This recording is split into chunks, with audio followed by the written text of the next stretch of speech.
There are moments in history when a single piece of information whispered in the wrong ear or read by the wrong eyes can unravel everything. When knowledge becomes both a privilege and a death sentence. When literacy, that basic human right we take for granted, transforms into the most dangerous weapon a man can possess. This is the story of a man who could read when he wasn't supposed to. A man who became indispensable precisely because of the one skill that should have made him invisible. And how one sentence hidden in a pile of correspondence revealed a truth so devastating that it would seal the fate of everyone who knew it. Some secrets are meant to stay buried in ink and paper. Some letters should never be opened. And some men should never learn to read. The Charleston plantation district sprawled across the South Carolina low country like a patchwork of cotton and rice fields, each property a small kingdom unto itself. The year was 1852, and among the dozens of estates that lined the Cooper River, the Hightower plantation stood out not for its size, though it was considerable, but for its reputation as a place where everything ran with mechanical precision. Samuel Hightower had inherited the property from his father 15 years earlier, and in that time he had transformed it into one of the most profitable operations in the region. While other planters struggled with crop failures and market fluctuations, Hightower's yields remained consistently high. While others complained about labor problems and runaways, his plantation operated like clockwork.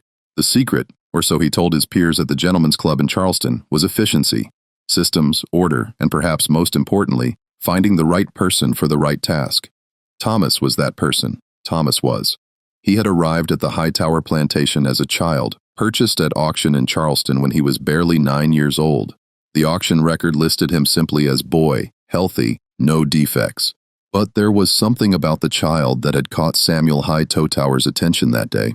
The way the boy's eyes followed the auctioneer's written notations, the way his lips moved slightly as if sounding out the words on the signs around the market. Most buyers wouldn't have noticed, most buyers wouldn't have cared, but Samuel Hightower had noticed, and he had cared very much. The plantation office was a modest building adjacent to the main house filled with ledgers, correspondence, bills of sale, and the endless paperwork that accompanied running a large agricultural operation. It was here that Thomas spent most of his days, and it was here that he became what no enslaved person was supposed to become: educated. The education hadn't happened all at once. In the beginning, Thomas had simply been assigned to clean the office, to keep the papers organized, to maintain the filing system. But Hightower had watched him, tested him, gradually revealing that he knew the boy could read, and instead of punishing this forbidden knowledge, he had cultivated it. "You understand, Thomas." Hightower had said one afternoon when Thomas was 12 that what you can do is illegal in this state. If anyone knew, you could be sold south or worse. But I have a use for you, a particular use. And if you serve me well in this capacity, you'll find your life here far more comfortable than most. It was a bargain struck not between equals, but between a man with absolute power and a boy with no choice. Thomas would become Hightower's private secretary of sorts, the only enslaved person on the plantation who could read and write, the only one who could be trusted with the master's correspondence. The benefits were real. Thomas lived not in the quarters with the field hands, but in a small room attached to the office building. He ate better, dressed better, and was exempt from the brutal labor in the fields. He was never whipped, never sold, never loaned out to other planters. In the hierarchy of plantation life, he occupied a strange middle space, not free, but not quite as enslaved as the others. The cost was isolation. The field hands viewed him with suspicion, seeing him as the master's spy. The house servants treated him with careful distance, aware that he moved in spheres they didn't understand. Even the overseer, a hard-faced man named Garrett, seemed uncertain how to categorize Thomas. He was property, yes, but property with access to information that even Garrett wasn't privy to, and Thomas had access to everything. Every morning he would sort through the mail that arrived from Charleston, letters from business associates in Boston and New York, correspondence from cotton brokers in Liverpool and Manchester, personal notes from Hightower's sister in Richmond, from his uncle in Mobile, from a dozen distant relatives and social acquaintances scattered across the South. His job was to read everything first, to categorize the letters by importance, to prepare summaries of lengthy business correspondence, and to handle responses to routine matters. Hightower would review his work each evening, make corrections, provide guidance, and then Thomas would prepare the final versions for mailing. It was a system that worked perfectly. Hightower could manage his extensive business interests without drowning in paperwork. Thomas, for his part, performed his duties with meticulous care, never giving his master reason to doubt the arrangement. But of course, Thomas read everything, every private letter, every business deal, every family secret that passed through Hightower's correspondence. He knew about the debts Hightower owed to banks in Charleston. He knew about the land speculation deals that had gone sour in Georgia. He knew about the ongoing feud with Hightower's brother-in-law over their father's will. He knew which of the neighboring planters were on the verge of bankruptcy, which ones were selling off their enslaved workers to cover losses. Knowledge accumulated over years, a vast mental library of information that Thomas could never share, never act upon, never use for anything except serving his master more efficiently. Until the letter arrived in September. It came in the regular post from Charleston mixed in with a dozen other pieces of correspondence. The envelope was unremarkable. Good quality paper, a Charleston postmark addressed in a neat feminine hand. Thomas opened it as he opened everything else, preparing to read and categorize. The letter was from a woman named Catherine Hayes, and it began innocuously enough. She wrote that she had been referred to Mr. Hightower by a mutual acquaintance in Charleston. She understood he was a gentleman of means and discretion. She had a matter to discuss that required both qualities. Thomas's eyes moved down the page, his expression neutral, professional. He had read hundreds of such letters.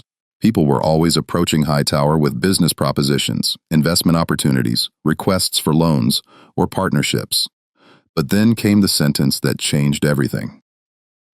I am writing to inform you that your son, born to me 17 years ago and given the name Jonathan Hayes, is now of an age where his paternity should be acknowledged, at least privately, and his future secured. Thomas's hand froze. He read the sentence again, then again. The letter continued, but the words seemed to blur on the page. Catherine Hayes explained that she had never sought to cause difficulty for Mr. Hightower, that she had respected his position and his marriage. She had raised the boy herself with the help of her family, but times were difficult.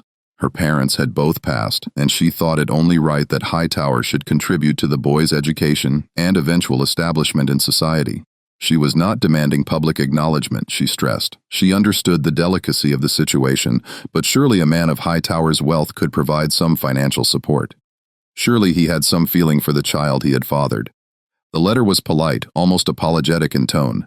There was no threat in the words, no hint of blackmail, but the implications were devastating.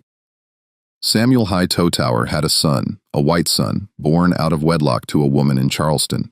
A son he had never acknowledged, never mentioned. A son who, if his existence became known, could create a scandal that would rock Charleston society and potentially destroy Hightower's marriage. Thomas set the letter down carefully on the desk. His heart was pounding, but his face remained impassive. This was information he was not supposed to have. Information that was dangerous beyond measure. In the complex social hierarchy of the antebellum South, a man's reputation was everything. Extramarital affairs were quietly tolerated among the planter class, but a child from such a liaison, especially one acknowledged, however privately, created legal and social complications. There was the wife to consider, Martha Hightower, who came from one of Charleston's oldest families and had brought substantial property to the marriage. There was the question of inheritance, of legitimate versus illegitimate children. There were the whispers, the speculation, the knowing looks at social gatherings. And there was something else, something that Thomas understood with absolute clarity. He was now the only person on the plantation, perhaps the only person in the world outside of Catherine Hayes herself, who knew this secret. The question that occupied his mind for the rest of that morning was simple. What was he going to do about it? The obvious answer, the safe answer, was nothing. He would file the letter with the others marked as requiring Hightower's personal attention. He would not speak of it, not think of it, not acknowledge that he understood its significance. He would do his job exactly as he had always done it. But something held him back from filing the letter in the usual way. Perhaps it was the cumulative weight of 12 years of reading other people's secrets. Perhaps it was the strange, bitter knowledge that came from being the invisible observer of so many lives more privileged than his own. Perhaps it was simply curiosity, the very human need to know what would happen next. Whatever the reason, Thomas did something he had never done before. He made a copy of the letter. It was risky. If Hightower ever discovered that Thomas was keeping copies of correspondence, the consequences would be severe. But Thomas had become skilled over the years at handling paper, at writing quickly and neatly, and he had access to everything in the office: paper, ink, sealing wax, envelopes. He worked through the lunch hour when he knew he wouldn't be disturbed. His hand moved steadily across the page, reproducing Catherine Hayes's neat script as closely as he could. When he was finished, he had 2 letters that looked nearly identical. He placed the original in the pile for Hightower's evening review and hid the copy inside one of the old ledgers on the bottom shelf of the office bookcase. That evening, Hightower reviewed the correspondence as usual. Thomas watched from across the office, organizing papers, but his attention was focused on his master's face as those eyes moved down the page of Catherine Hayes's letter. Hightower's expression didn't change. That was the first surprise. His face remained calm, almost blank, as he read the letter once, then again. When he finally set it aside, his movements were deliberate, controlled. "Thomas," he said, his voice level. "Yes, sir, this letter from Miss Hayes. Prepare a response. Tell her that her letter has been received, that the matter will be given consideration, and that she should expect further correspondence within the month. Be polite, but non-committal." "Yes, sir." "And Thomas, this letter and any response to it are to be filed separately, not with the general correspondence. Do you understand?" "Yes, sir." Hightower's eyes met his for just a moment, and in that moment, Thomas saw something he had rarely seen in his master's face. Uncertainty, not fear exactly. Hightower was not a man who frightened easily, but there was a calculation happening behind those eyes, a weighing of options and consequences. "You understand, of course," Hightower said carefully, "that everything that passes through this office is confidential. That discretion is the cornerstone of your position here." "I understand, sir." "Good. See to that letter." Then the response was drafted, reviewed, and sent. The original letter was filed in a locked drawer of Hightower's desk, separate from all other correspondence, and life on the plantation continued as if nothing had changed. But everything had changed. Over the following weeks, Thomas watched Hightower with new attention. The master made 2 trips to Charleston that fall, which was unusual. Typically, Hightower conducted business through correspondents and trusted agents, visiting the city only a few times a year. These trips were brief, just a day or 2 each, and Hightower offered no explanation for them beyond vague references to business matters. More letters arrived from Catherine Hayes. Thomas opened and read each one before passing them along to Hightower.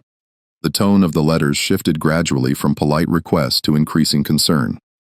Miss Hayes wrote that she had expected more than just acknowledgement. She had hoped for specifics, an amount, a plan, some concrete indication that Hightower intended to fulfill his obligations. Her circumstances, she wrote, were becoming difficult. Her son was bright, deserved education, opportunities. Surely Mr. Hightower could understand a mother's concern for her child's future. Hightower's responses, which Thomas dutifully drafted under his master's guidance, remained polite but evasive. The matter was being considered. Arrangements took time. Patience was required. By November, the tone of Catherine Hayes's letters had changed again. Now there was an edge to them, a hint of desperation, or perhaps frustration. She wrote that she had been patient for 17 years. She had asked for nothing during all that time, had kept her silence, had protected his reputation. She thought such loyalty deserved recognition. It was in this letter that she mentioned almost casually that her son Jonathan had expressed interest in traveling to visit his father's plantation. The boy was curious about the man who had given him life, even if he couldn't give him a name. Perhaps a visit could be arranged. Hightower's face when he read that letter was a study in controlled rage. He dictated a response that was notably colder than previous correspondence.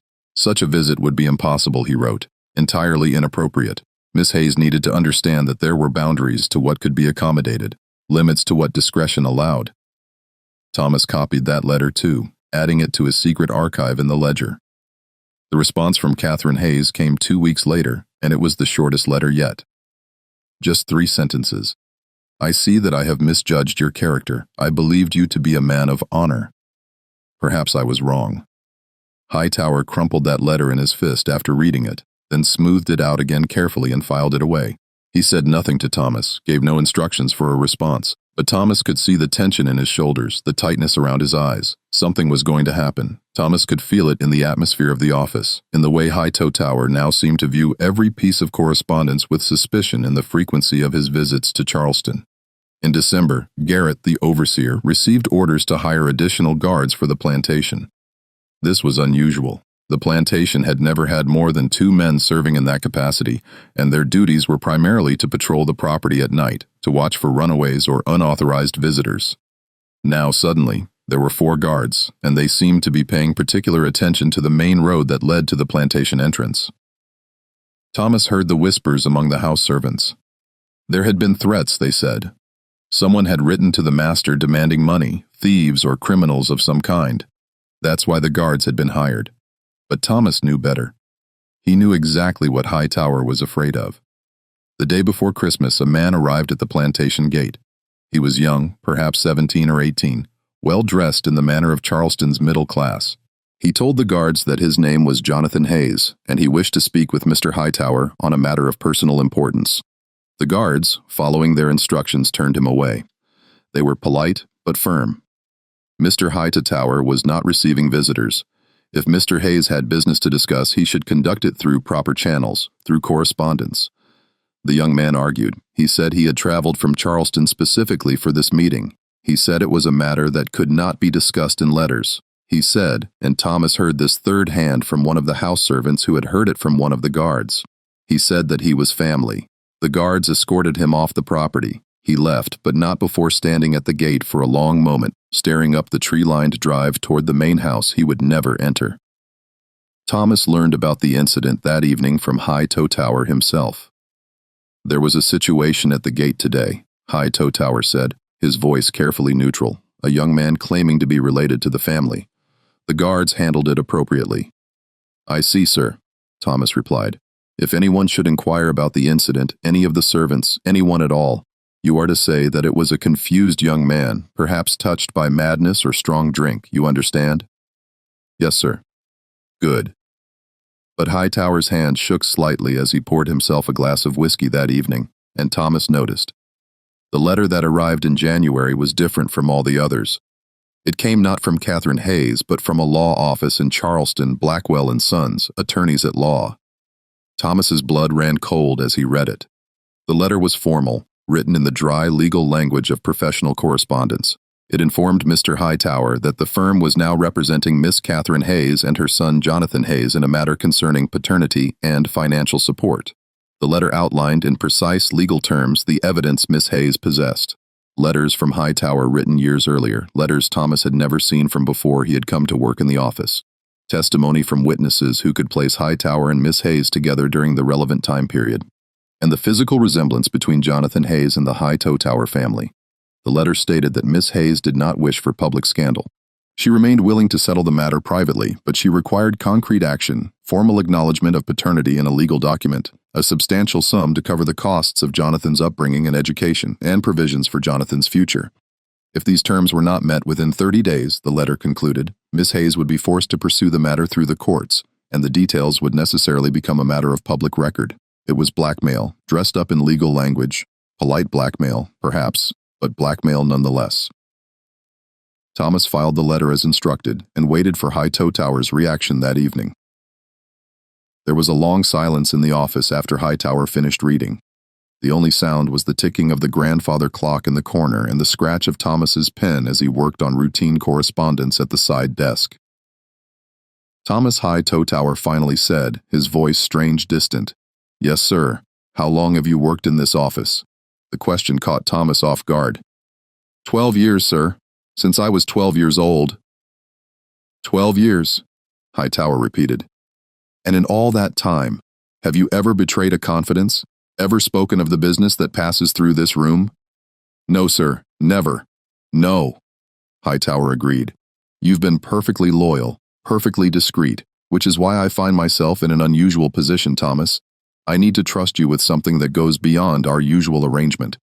Thomas set down his pen, giving Hightower his full attention.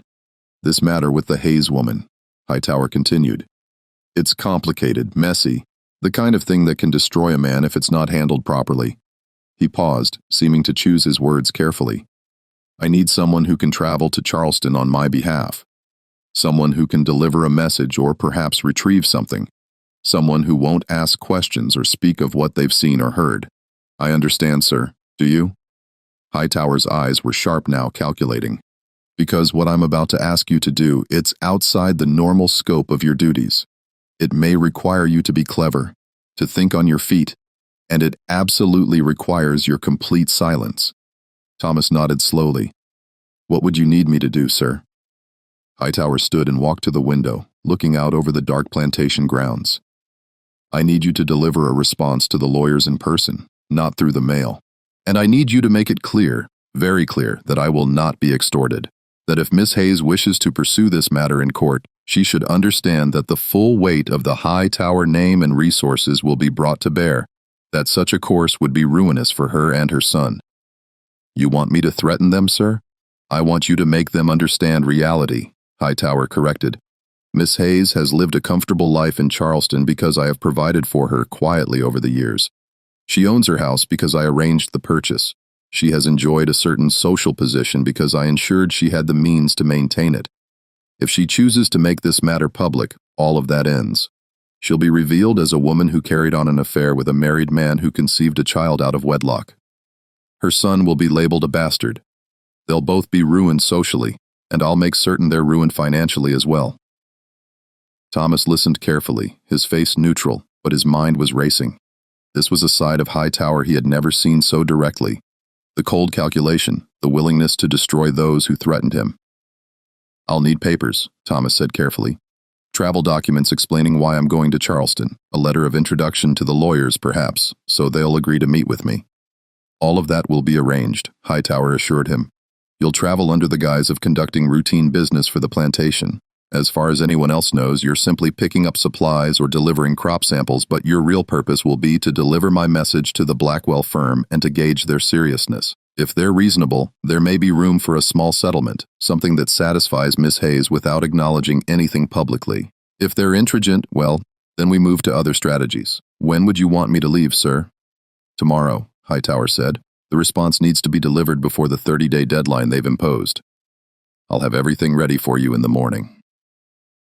That night, Thomas lay awake in his small room, staring at the ceiling. He thought about the secret archive of letters he had been copying and hiding in the office ledger. He thought about Catherine Hayes and her son turned away at the plantation gate.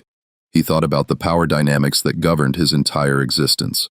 Hightower's absolute authority over him, but also Thomas's unique access to information that could destroy his master.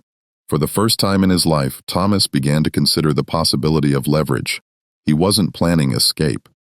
That was nearly impossible for an enslaved person in South Carolina in 1853, particularly one who was as recognizable and valuable as he was. But perhaps there was another way.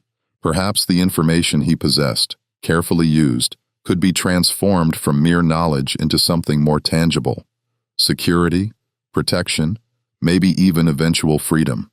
The ideas were dangerous, bordering on suicidal, but they were there, taking shape in his mind as he listened to the sounds of the plantation at night. The next morning, Hightower provided Thomas with everything he needed: travel papers identifying him as the property of Samuel Hightower and authorized to travel on plantation business, a letter of introduction to the Blackwell law firm, a sealed envelope containing Hightower's formal response to their demands, and a small purse of coins for expenses. Garrett, the overseer, was instructed to escort Thomas to Charleston in the plantation wagon to see him to the lawyer's office and to wait while the business was conducted. Hightower was taking no chances that Thomas might attempt to run or to deviate from his assigned task. The journey to Charleston took most of the day. Garrett drove in silence, his weathered face unreadable. He had been given his instructions and would carry them out without question or curiosity. That was the kind of man he was. Charleston in January was cold and gray, the streets busy with commerce despite the chill. The law office of Blackwell & Sons was located near the waterfront in a respectable brick building that housed several professional firms. Garrett waited with the wagon while Thomas climbed the stairs to the second-floor office.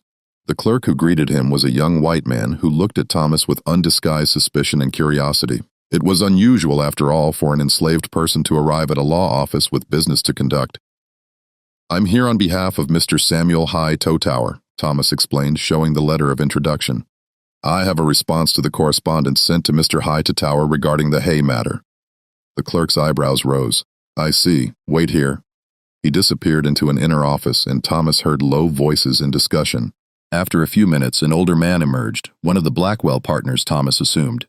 He was perhaps 50 with iron gray hair and the kind of face that had spent years negotiating deals and settlements. "You're Hightower's man?" the lawyer asked. "Yes, sir. And you have a message for us?" Thomas handed over the sealed envelope. The lawyer opened it there in the outer office, his eyes scanning the contents. His expression remained professionally neutral, but Thomas thought he detected a flicker of surprise or perhaps concern. "This is quite firm," the lawyer said finally. "Mr. Hightower is taking a rather aggressive stance. I'm instructed to clarify Mr. Hightower's position," Thomas said carefully, reciting the speech he had rehearsed. "He maintains that the allegations have no basis in fact, and that any attempt to pursue them publicly will be met with the full force of his legal and financial resources. He wishes to make clear that such a course would be detrimental to all parties involved." The lawyer studied him for a long moment. "You're educated," he observed. "Unusual for someone in your position." "Mr. Hightower has found it useful," Thomas replied carefully. "I'm sure he has." The lawyer tapped the letter against his palm thoughtfully. "Tell your master that I'll relay his response to my client, but I should inform you, and you may inform him, that Miss Hayes is not without resources of her own. She has evidence, she has witnesses, and she has a son who bears a remarkable resemblance to the Hightower family. If this matter goes to court, it won't be as easily dismissed as Mr. Hightower seems to believe." Thomas nodded. "I'll convey that to Mr. Hightower, sir." "Good. Is there anything else?" This was the moment.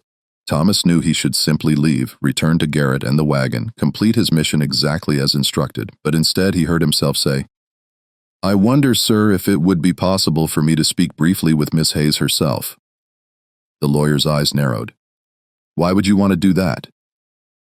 Mr. Hightower indicated that if there was room for reasonable compromise, I should explore those possibilities. Thomas improvised. It was a lie. Of course, Hightower had said no such thing, but it was a plausible lie, one that fit the situation. The lawyer considered this. "Miss Hayes isn't here, but I could potentially arrange for you to meet with her briefly if you can wait an hour or so. She lives nearby." "I can wait," Thomas said. The hours stretched to nearly 2, but finally a woman arrived at the law office. Catherine Hayes was in her mid-40s, well-dressed, but not wealthy, with the kind of face that had once been beautiful and still retained a certain quiet dignity. She was accompanied by a young man who could only be Jonathan. The resemblance to Samuel Hightower was striking. Jonathan had the same strong jaw, the same set to his shoulders, the same color eyes. If anyone compared him to Hightower side by side, there would be no question of paternity. The meeting took place in a small conference room with the lawyer present but standing slightly apart, allowing Thomas and Catherine Hayes to speak. "You work for Samuel?" she asked, and there was something in her voice, not quite bitterness, but a kind of tired resignation. "Yes, ma'am. I manage his correspondence." "So, you've read my letters?" "Yes, ma'am. And what do you think of them? Of me? A woman trying to extort money from her former lover?" There was a challenge in the question. Thomas chose his words carefully. "I think, ma'am, that you're trying to provide for your son." "I understand that." Catherine Hayes studied him for a long moment. "Samuel sent you here to frighten me, didn't he? To make me understand that he'll destroy me if I persist. He sent me to deliver a message." "Yes, ma'am." "Well, you can tell Samuel that I'm not frightened." Her voice was steady. "I've lived with this secret for 17 years. I've raised Jonathan on my own with minimal help from the man who fathered him. I've asked for nothing, demanded nothing until now. But my son deserves better than what I can provide for him alone. He deserves an education, opportunities, a future, and his father has the means to provide those things." Jonathan stood silently beside his mother, and Thomas saw something in the young man's eyes. Not anger exactly, but a kind of quiet determination. He was old enough to understand the situation, to know what his mother was fighting for. "Mom," Thomas said slowly, "may I speak frankly, please? Mr. Hightower will not acknowledge Jonathan publicly. He cannot. It would destroy his marriage, his social position, potentially his business relationships. No argument or legal threat will change that fundamental reality." "Then what are you suggesting?" Catherine Hayes asked. "I'm suggesting that perhaps there's a middle ground, an arrangement that provides for Jonathan's future without requiring public acknowledgement. A trust of some kind, perhaps, or a settlement that appears to have nothing to do with paternity. Something that gives Jonathan the opportunities he deserves while protecting Mr. Hightower's reputation." The lawyer who had been listening spoke up. That's actually not far from what we initially proposed before Mr. Hightower's aggressive response. Thomas nodded. I think if the proposal were presented in the right way, there might be room for negotiation, but it would require patience, discretion, and a willingness to accept less than complete victory on both sides. Catherine Hayes looked at her son, then back at Thomas. You're very well spoken for someone in your position. Samuel chose his confidential secretary. Well, thank you, Mom. Why are you helping us? She asked suddenly. You work for Samuel. Your loyalty should be to him.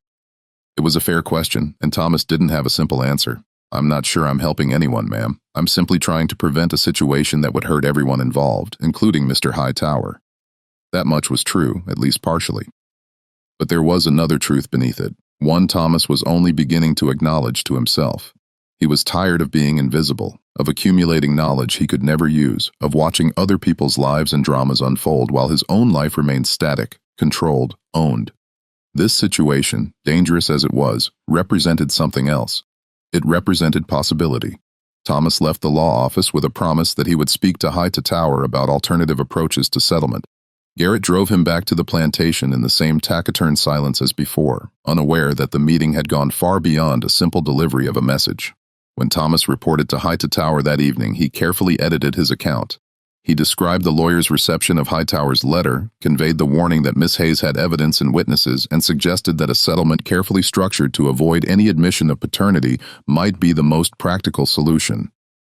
Hightower listened, his face unreadable. You spoke only to the lawyer? He asked. Thomas hesitated for just a fraction of a second. The lawyer and his client, sir. She arrived while I was there. The lawyer thought it might facilitate understanding if we spoke briefly. I see. Hightower's eyes were sharp, suspicious. And what was your impression of Miss Hayes?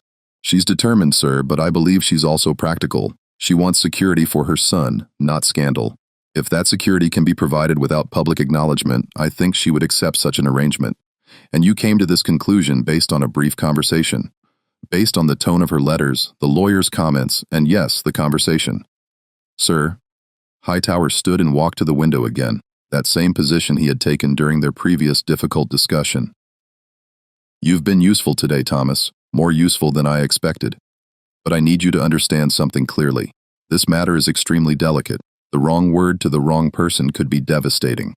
Your discretion isn't just requested, it's absolutely required. I understand, sir. Do you? Hightower turned to face him, because I'm beginning to wonder if you understand too much.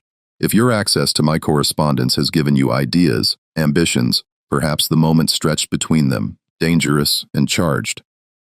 Thomas kept his face carefully neutral, his voice steady. I have no ambitions beyond serving you faithfully, sir, as I have for 12 years. Good, Hightower said. But there was something in his tone that suggested he wasn't entirely convinced. Good. Then we'll continue as we have been. I'll consider the options for settlement. You'll maintain absolute silence about this entire matter. Is that clear? Perfectly clear, sir. But as Thomas left the office that night, he felt the weight of Hightower's suspicion like a physical presence. The master was beginning to wonder if his perfectly loyal, perfectly discreet secretary might represent a danger, and Hightower was right to wonder. Over the next few weeks, Thomas became the intermediary in a delicate negotiation. Letters flowed back and forth between the plantation and Charleston, between Hightower and the Blackwell firm, and Thomas read every word of every letter on both sides. Slowly, painfully, an agreement began to take shape. Hightower would establish a trust fund, not for Jonathan Hayes specifically, but for certain educational purposes managed by the Blackwell firm. The amount was substantial, enough to cover Jonathan's education at a good school in the North, with additional provisions for his eventual establishment in business or profession. In exchange, Catherine Hayes would sign a legal document stating that she made no claims against Samuel Hightower, would not seek further financial support, and would not publicly suggest any connection between the Hightower and Hayes families. The document was carefully worded to avoid any admission of paternity while still binding both parties to silence. It was a compromise that satisfied no one completely, but that everyone could live with. The lawyers drew up the papers. Hightower reviewed and approved them. A date was set for the signing of the agreement to take place at the Blackwell office in Charleston.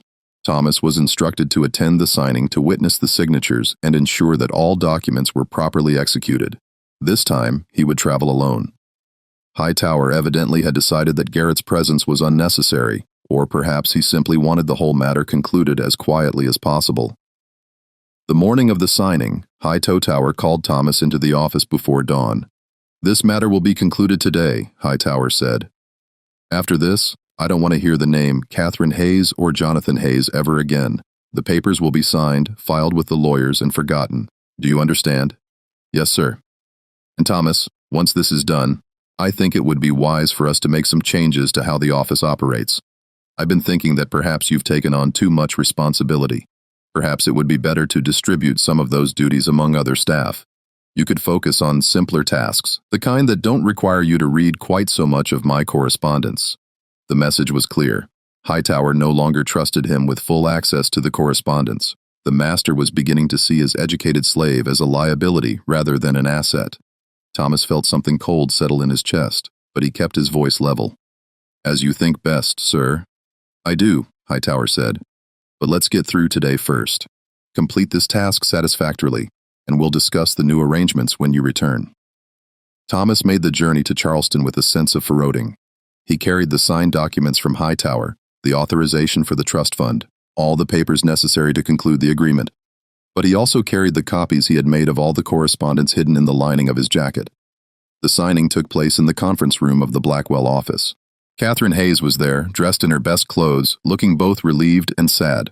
Jonathan sat beside her, solemn and quiet. The Blackwell partners were present along with a notary to witness the signatures. Thomas handed over Hightower's documents. The lawyers reviewed them, nodded their approval. Catherine Hayes signed her name to the agreement with a hand that trembled slightly. The lawyers signed as witnesses. The notary applied his seal. It was done. "Miss Hayes," one of the lawyers said, "the trust will be administered by our firm according to the terms outlined. Your son will have access to the funds for education and establishment as agreed. You'll receive quarterly reports on the trust's status." "Thank you," Catherine Hayes said quietly. She stood to leave, and as she passed Thomas, she paused. "I don't know what you said to Samuel," she said softly, "but I believe you're responsible for this settlement. Thank you." Thomas nodded, unsure how to respond. But Jonathan stopped as well, looking at Thomas with those eyes that were so much like Hightower's. "What's your name?" he asked. "Thomas, sir." "Thank you, Thomas. I understand you work for my—" He paused, correcting himself for Mr. Hightower. "I hope you're treated fairly there." There was something in the young man's tone, a recognition perhaps, that Thomas's position was complicated, that his role in all this had been both powerful and powerless. "I manage, sir," Thomas said. After Catherine and Jonathan Hayes left, Thomas collected the executed copies of the agreement for Hightower and prepared to return to the plantation. But as he descended the stairs of the law office, he made a decision. He didn't return to the plantation immediately. Instead, he went to the Charleston courthouse to the Office of Public Records. It was a risky move. An enslaved man entering a courthouse alone could attract unwanted attention. But Thomas had his papers, his letter of authorization from Hightower, and the confident bearing of someone who belonged. The clerk at the records office looked at him with the same suspicion. Thomas had encountered at the law office, but Thomas explained that he was filing documents on behalf of the Hightower plantation. The clear, bored, and indifferent showed him to the filing room. What Thomas did next was either very clever or very foolish, depending on how one looked at it. He made additional copies of the Hay Settlement Agreement, carefully writing them out by hand. He filed one copy in the public records in the section for trust agreements and estate documents, where it would sit unnoticed among thousands of similar papers unless someone specifically searched for it. It wasn't illegal to file such a document. It was a legitimate legal agreement after all. But neither Hightower nor the Blackwell firm had intended for it to become a matter of public record. The other copies Thomas kept for himself. Then he returned to the plantation and reported to Hightower that the matter was concluded. The agreements were signed, the trust established, the Hayes family satisfied. It was over. Hightower seemed relieved, but his manner toward Thomas remained cool, distant. True to his word, he began implementing changes to how the office operated. Other slaves were brought in to handle correspondence sorting.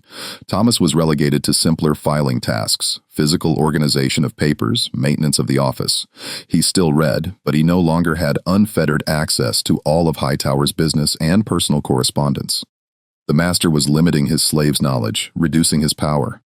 For Thomas, this was confirmation that he had been right to prepare for this possibility.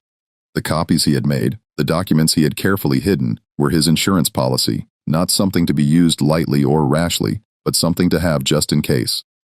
The months passed. Spring came to the Low Country, then summer. The plantation operated as it always had. Hightower conducted his business, entertained guests, traveled to Charleston for social and commercial purposes. Thomas performed his reduced duties in the office, reading when he could, but mostly just filing and organizing. It might have continued that way indefinitely. If not for the fire, it started in the middle of a hot July night in one of the storage buildings near the gin house. No one knew how it began. Perhaps a lantern left burning, perhaps a spark from someone's pipe. Perhaps spontaneous combustion in the cotton lint that accumulated in such buildings. However it started, it spread quickly. The alarm was raised and every able body on the plantation was mobilized to fight the fire. Bucket brigades formed, drawing water from the river. Men beat at the flames with wet sacks. Hightower himself was there directing the effort, his face smoke-stained and desperate. The storage building was lost, but the main gin house was saved. So was the main house, though it had been terrifyingly close to catching. By dawn, the fire was out, leaving behind charred ruins and exhausted people. It was during the chaos of fighting the fire that Thomas noticed something strange. Garrett, the overseer, was missing. Thomas saw him briefly when the alarm first sounded, saw him running toward the fire with the others, but at some point during the long night, Garrett had disappeared. In the morning, Garrett's body was found in the rubble of the storage building. He had apparently been trapped inside when the roof collapsed. It was a tragic accident. Everyone agreed. Garrett had been trying to save equipment or records stored in the building and had been caught by the collapsing structure. But Thomas wondered. Garrett had been a hard man, often cruel. But he wasn't stupid. He wouldn't have entered a burning building unless he had a compelling reason. 2 days after the fire, Hightower called Thomas into the office. The master looked exhausted, aged by the stress of the fire and its aftermath. "Thomas," he said, "I need you to do a complete inventory of the office records. The fire has made me aware of how vulnerable our documents are. I want to know exactly what we have, what's missing, what needs to be recreated." "Yes, sir. Start with the locked drawers and the confidential files. I want a complete accounting." Thomas spent the next week on the inventory. He worked methodically, cataloging every paper, every ledger, every piece of correspondence. And when he reached the locked drawer where the Hayes correspondence had been filed, he found it empty. Every letter from Catherine Hayes, every response from Hightower, every piece of documentation related to the settlement, all of it was gone. Thomas stared at the empty drawer for a long moment, his mind working. Then he went to find Hightower. "Sir," he said, "the Hay correspondence. It's missing from the confidential files." Hightower looked up from his desk, his face carefully neutral. "Is it?" "Yes, sir. The entire file is gone. Perhaps it was misfiled, or perhaps I moved it to another location for safekeeping. I wouldn't worry about it, Thomas." But Thomas saw the truth in his master's eyes. The papers hadn't been misfiled. They had been deliberately removed, and Thomas was suddenly certain that Garrett hadn't died in a tragic accident. He had been in that building because he'd been ordered to be there, perhaps to destroy records, perhaps to retrieve something, and the fire had been no accident either. Hightower had decided to erase all evidence of the Hayes affair, and he had been willing to sacrifice Garrett to do it. Thomas felt a chill run through him, but he kept his voice steady. "Of course, sir. I'll continue the inventory." "You do that," Hightower said, and turned back to his work.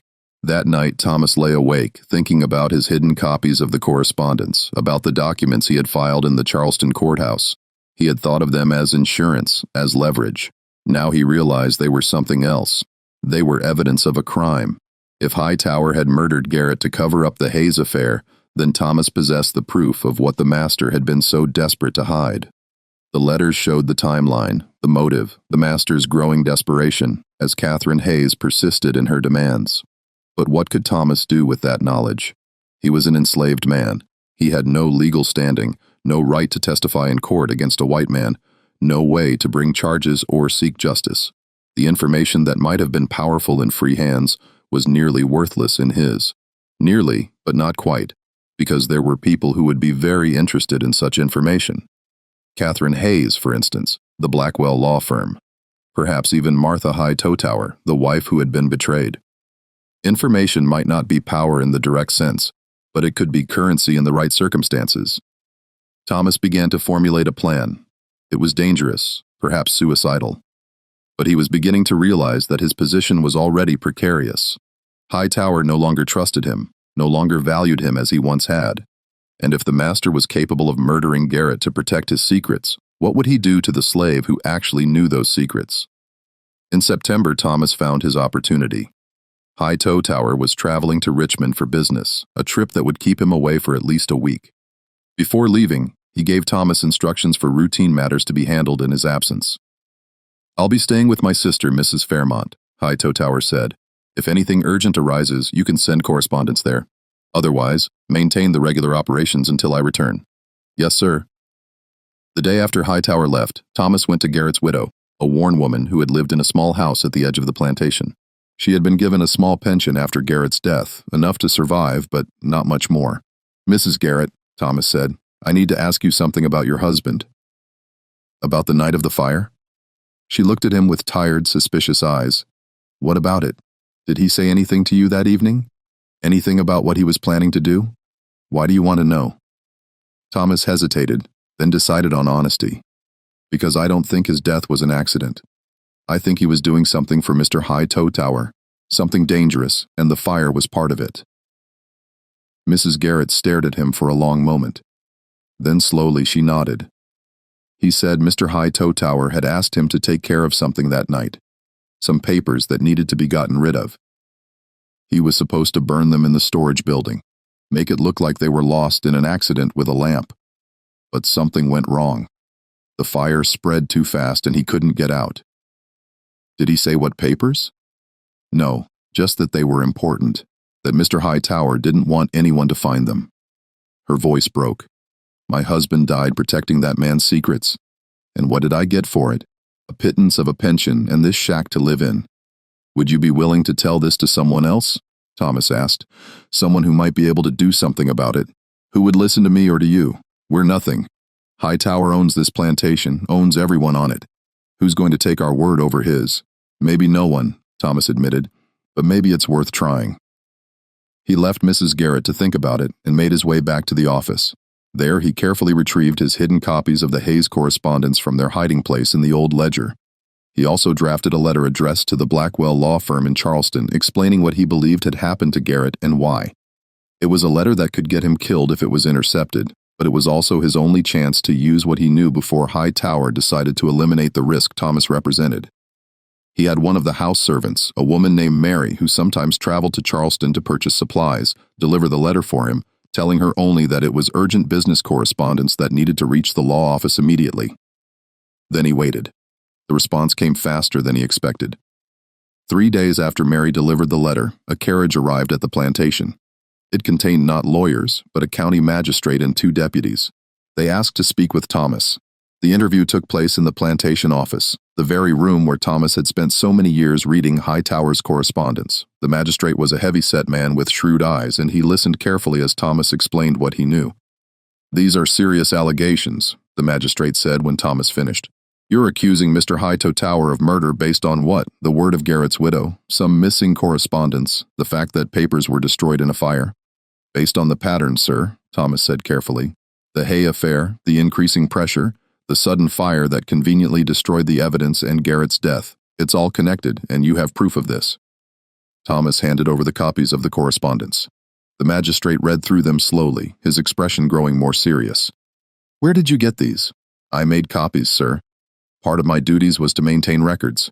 I thought it wise to keep duplicates of important correspondence, and Mr. Hightower knew you were keeping these copies." "No, sir." The magistrate studied him. "You're putting yourself in a very dangerous position. You understand that? Whether or not we can prove anything against Hightower, you've admitted to secretly copying your master's private correspondence. That's a violation of trust at the very least." "I understand, sir. Why are you doing this? What do you hope to gain?" It was the same question Catherine Hayes had asked him months earlier. Thomas had a better answer now. "I want to live, sir. I believe that Mr. Hightower sees me as a liability, someone who knows too much. If he was willing to kill Garrett to protect his secrets, he'll eventually decide to eliminate me as well. This is my attempt to protect myself by making those secrets public. If they're already known, there's no point in silencing me. The magistrate nodded slowly. That's clever. Dangerous, but clever. He stood. I'll need to investigate further. Talk to Mrs. Garrett. Examine the site of the fire. Speak with others who were there that night. In the meantime, you should know that you've set something in motion that can't be stopped. Even if nothing comes of the murder allegations, Hightower will know that you've betrayed him. He'll know what you've done. I know, sir. Then may God help you, the magistrate said. The investigation stretched over the next 2 weeks. Thomas continued his duties in the office, but the atmosphere on the plantation had changed. Word had spread about the magistrate's visit, about the questions being asked. No one knew the full details, but everyone sensed that something significant was happening. Hightower returned from Richmond to find his plantation under scrutiny. When he learned what Thomas had done, his rage was cold and controlled, but absolute. You've destroyed everything, he said, facing Thomas in the office. Everything I built, everything I protected for what? Your freedom. Do you think the magistrate cares about you? You're a slave, Thomas. Your testimony means nothing. You've sacrificed everything, including your own life, for nothing. Maybe, Thomas said, but at least people know now. Miss Hayes knows. Your wife knows. The whole county knows that you had a son you refused to acknowledge, that you tried to hide it, that a man died because of your secrets. Even if they can't prove murder, they know. Hightower's face was pale, his hands trembling with suppressed fury. Get out! Get out of this office. You're relieved of all duties. You'll be sold south by the end of the month. Yes, sir, Thomas said, and left. Being sold south was one of the most feared threats in the enslaved community. It meant being sold to the brutal labor camps of the Deep South, to the sugar plantations of Louisiana, or the cotton fields of Mississippi, where life expectancy was measured in years, and conditions were far harsher than in the coastal regions. It was a death sentence, just slower than a bullet. But Thomas had one more card to play. The documents he had filed at the Charleston courthouse had been more than just insurance. They were a public record now, accessible to anyone who knew to look for them, and he had made sure that the right people knew. Catherine Hayes, for one, she had been horrified to learn about Garrett's death and the circumstances surrounding it. She had also been furious to discover that Hightower had tried to destroy all evidence of the settlement agreement, potentially leaving Jonathan without the protection they had negotiated. She went to the newspapers. The scandal that erupted in Charleston society was everything Hightower had feared, and worse. The papers didn't explicitly accuse him of murder. That would have been liable. But they reported on the mysterious death of an overseer, on allegations of destroyed evidence, on the existence of a secret son, and a settlement agreement. They noted that a slave with unusual education had brought the matter to light, that a magistrate was investigating. Charleston's high society loved nothing more than a scandal involving one of their own, and the Hightower affair had everything: secret children, possible murder, a betrayal by a trusted servant. Martha Hightower, the wife, filed for separation. The banks that had extended credit to Hightower's operations began calling in their loans. Business partners quietly severed their connections. Within a month, the social and financial edifice that Samuel Hightower had built began to crumble. And in the midst of all this, Thomas found himself in an unexpected position. The magistrate's investigation couldn't prove murder. The evidence was too circumstantial, and Thomas's testimony as an enslaved person couldn't be used in court against a white man. But the investigation had made Thomas visible in a way that made him valuable. The newspapers called him the educated slave who exposed the Hightower secrets. Abolitionists in the North got wind of the story and began using it as propaganda. See how even the most privileged enslaved person was ultimately powerless. How even those granted education and relatively good treatment were still property, still vulnerable. Several northern abolition societies approached the Blackwell law firm with an offer. They would purchase Thomas's freedom and provide him with safe passage to the North where he could tell his story publicly.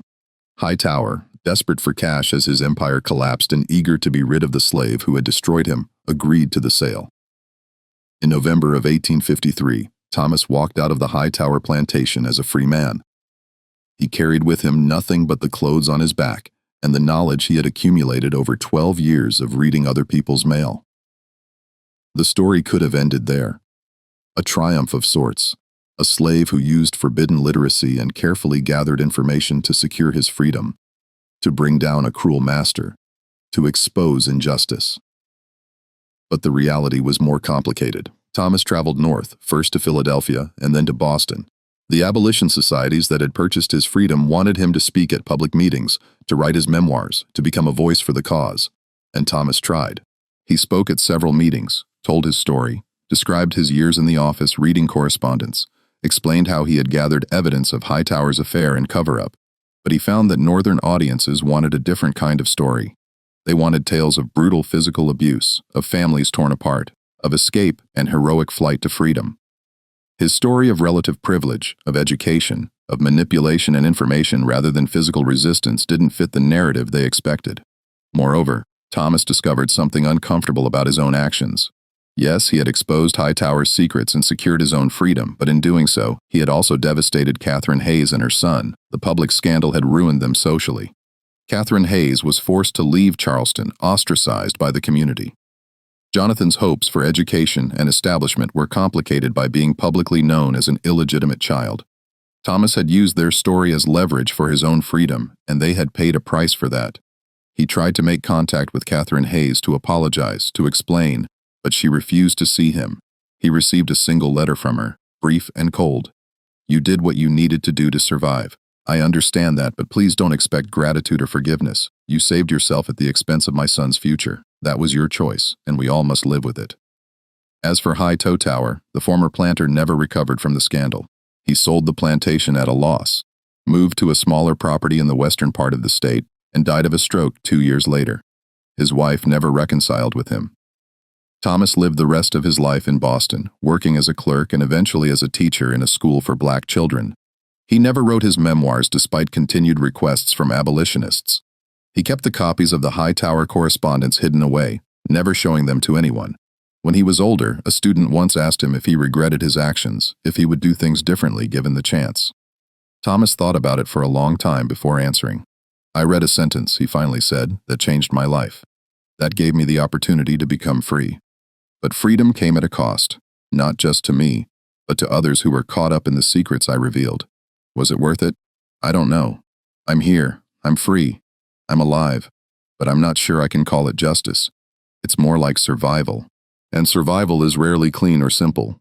He paused, then added, "Literacy is a powerful thing. Knowledge is a powerful thing, but power doesn't automatically translate into righteousness. That's something I learned too late." The story of the only slave allowed to read the master's letters is not a simple tale of triumph or tragedy. It's a story about the complicated nature of power and knowledge, about the moral ambiguities of survival under oppression, about the unintended consequences of revealing secrets. One sentence changed everything, but whether that change was for better or worse depends on who you ask and what price they paid for the truth. Thomas died in 1889 at the age of 58. Among his personal effects was a locked box containing copies of letters written more than 35 years earlier. His students wondered why he had kept them, what significance they held, but Thomas had never explained. And the letters, like so many secrets, went with him to the grave, and with him to the grave, and with him to the grave, and with him to the grave, and with him to the grave, and with him to the grave, and with him to the